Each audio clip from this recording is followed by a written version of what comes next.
not child's play.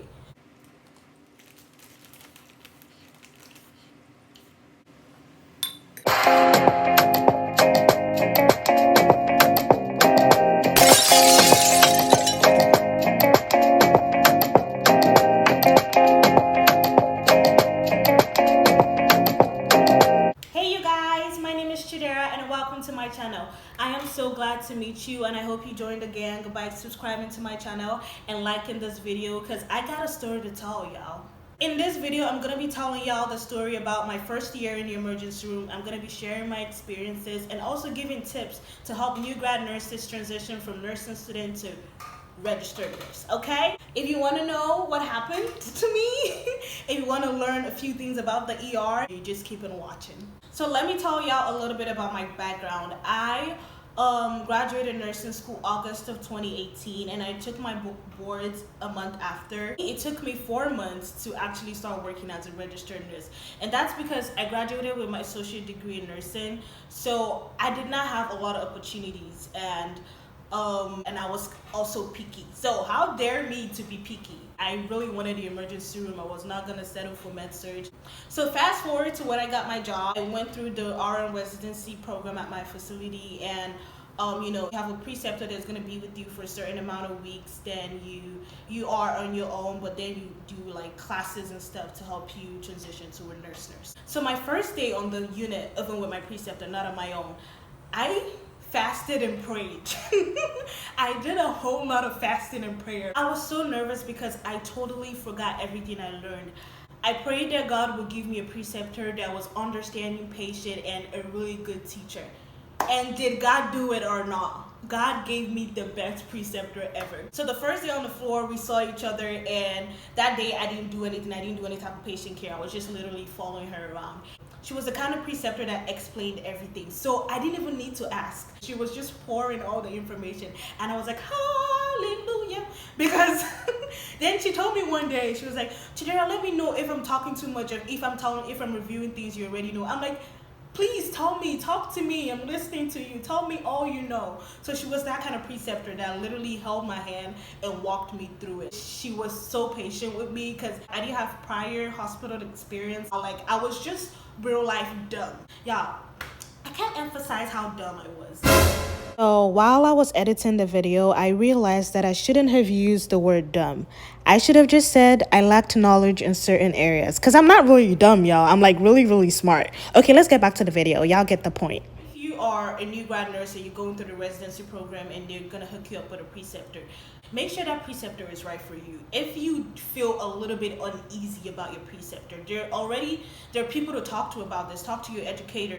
Your preceptor plays a major role in your success as a nurse, and always listen to your preceptor. They've been doing this a while. They done that, seen that. Listen to them. Even if you have prior hospital experience and you were probably a tech in the ER at one point, still listen to your preceptor. I don't care what you know, listen to them. Do it their way, okay? Fast forward to my first day on my own by myself without my preceptor. It was kind of like a blur, because I don't really remember much of it, because I was running around like a chicken with its head cut off. Like, I just remember me running all over the place. I was so unorganized. Like, it was not cute, because that day the person I was gonna give report to was mad at me. Labs were pending, meds were pending, documentations were pending. There was a lot of pendings. What is not okay is to lie during report. You can't be like, oh, this is done, but it's not done. Nobody's happy when you lie. It's not worth it to lie. Just be like, hey, I didn't do this. So what we can do is, I can do this, if you can help me with this. Y'all come to an agreement and everybody's happy. This brings me to my next tip. Try to help people as much as possible. Get in the habit of doing solids for people, because you're gonna need a whole lot of solid, baby. Like, there's no way you can do everything by yourself. You need your coworkers to help you. So try to do solids for everybody. And speaking about doing solids for people, especially when you're new, I'm not gonna say try as much as possible for people to like you, because if people see that you're pushing it, then they're not gonna like you. Be yourself, but be a nice person. Be the nice version of yourself. Do y'all get that? A lot of people might think that's fake, but I really don't think it's fake. I feel like everybody should be nice. I'm not saying that you should go and be all up in people's business or like go and tell everybody your business and y'all should be best friends and stuff. I'm not talking about that. I'm saying try to be friends with them at work in a sense that y'all help each other. Sit back and be humble and learn.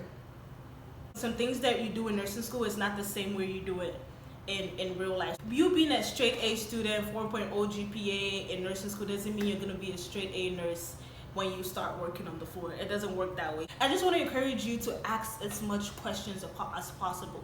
If you are 98.9% sure, I wanted to ask questions because you're not 100%. If I was just a little unsure, best believe I'm asking. Because think about this, I did not work this hard to lose my license over something I would have just asked somebody about. You have to realize that you're dealing with people's lives. This is not child's play. So don't put your ego aside, put your pride aside and ask questions if you're not 100% sure. Because this is somebody's life, okay? And you have to understand that the people you're asking questions were once in your position. So they might feel like you're bothering them and they might frown at you. There are a lot of nurses that don't like you asking them questions, but continue to ask. So when I was on the floor, 3 months, 4 months, seeing things, doing CPR for the first time on a human being, getting excellent at IVs, y'all. I think I should have brought my preceptor to come talk because she would know that I started from the bottom. Listen to me right now. If you are a new grad nurse, and you feel like you can never get this and you feel like you are really dumb and you feel like everybody's just so smart, let me tell you something. You survived nursing school, right? You did not survive nursing school to come and start feeling this way. No, the excellent people that you look up to were once dumb like you. Your charge nurse was once in your position. So you have to understand that this is just a phase in your life that you just have to go through and learn as much as possible. Working in the ER is like a checklist. Like you have a list of things you have to do and you have to check off. When you get a new patient, you hook them up, work them up, medicate them. You get in the habit of like checking lists off and you'll be able to check all those lists off in time. So this is where your relationship with your patient comes in place. So let's say you're a new nurse, right? You're running all around and you're trying to do everything, 1,000,001 things at the same time. You might have a patient that is in pain and the pain medicine's already ordered, but because there's literally another critical patient in another room that you have to take care of, you're not able to get to help your patient's pain at that time. So if it's a patient that you already had a rapport with initially, it's easier for that patient to understand why you could not get there on time. In the ER, it's kind of hard for you to have a relationship with your patients because there's just so many things you have to do. Ain't nobody got time to be talking. But if you think about it, it only takes 30 seconds to build a relationship with somebody. This is what I do when I go into a room. It's kind of like my style, but it doesn't really work for everybody, but it kind of works like 60% of the time. Come into the room, I'm like, hey, my name is Chidera, I'm gonna be your nurse, but if my name is too hard, you can call me African Queen. That cracks them up. One time I had my patient ask me, what was your parents on? Because she thought that was my real name. It doesn't work all the time, but at least they were able to laugh, and me being able to make my patients laugh gives me so much joy. The relationship just starts of happy and stuff. So there was a time where I was always, because in our ER we have the psych section, and there was a time where I was always in the psych section. It's safe to say that I have some mental health experience. And that's something I love about the ER. You get to see everything. Geriatric, pediatric, psych. So we see it all. So one day, let me tell y'all the story y'all been waiting for, how I got hit in the head. So I was in the psych section that day, but I didn't get hit by one of my patients. I got hit by another nurse's patient. This is what happened. So apparently the patient had like prior psych histories, but was in here for a medical illness. So we were, gonna admit the patient and help the patient get well. So I heard on the radio that a patient took out his IV. It wasn't my patient, but me being a nice person and wanting to help out my coworkers, I ran in there and saw blood on the floor and saw the patient just standing in front of the room. I was like, oh, let me help you. And next thing, on my head. Before I knew it, somebody shouted, he hit her. Next thing, one of our doctors came in, and another doctor came in. Then we called security. The patient ran to the wall and pulled out the fire extinguisher and sprayed it. Half of our ER was closed that day. Me still being high on adrenaline and forgetting that I just got hit, I went and started helping move patients from that area that just got sprayed by the fire extinguisher. I wasn't feeling the pain yet. So that whole thing escalated. On my part, I was not feeling anything. I was still going around my day and everybody was asking me, are you okay? Are you okay? Are you okay? I felt really loved that day. I think after that day, I got a lot of friends at work. I'm not even kidding. It took like a few hours before I actually started feeling pain of where I got hit. And the employee health nurse came and saw me and filled out an incident report. The doctor looked at my ear and stuff like that. Our medical director came and talked to me. They asked me if I wanted to file a police report. It's a crime to hit somebody, right? So, and if I wanted to take it to court, y'all know that news fly, right? So when the next shift was coming up, they were looking at me like, Chidera, what are you doing here? I thought you would have gone home. I'm like, are y'all gonna pay my bills? Because everybody was just asking me, go home, go home. I'm like, you guys, I'm fine, I'll live. For like 2 weeks, I had a fear of bigger people because the patient was kind of bigger.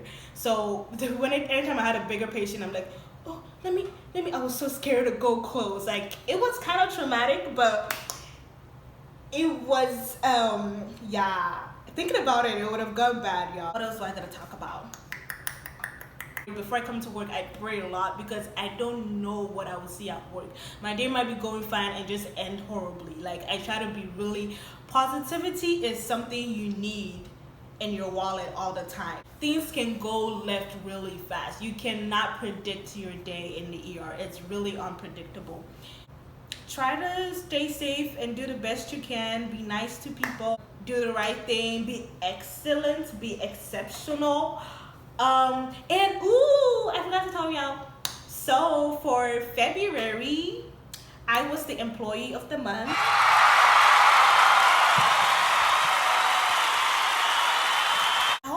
Enjoyed my story. I know it was all over the place, my bad. Hope y'all were entertained, and I hope you learned a few things from my experience in the ER. And if you're somebody that you are a new nurse in the ER right now, you got this, okay?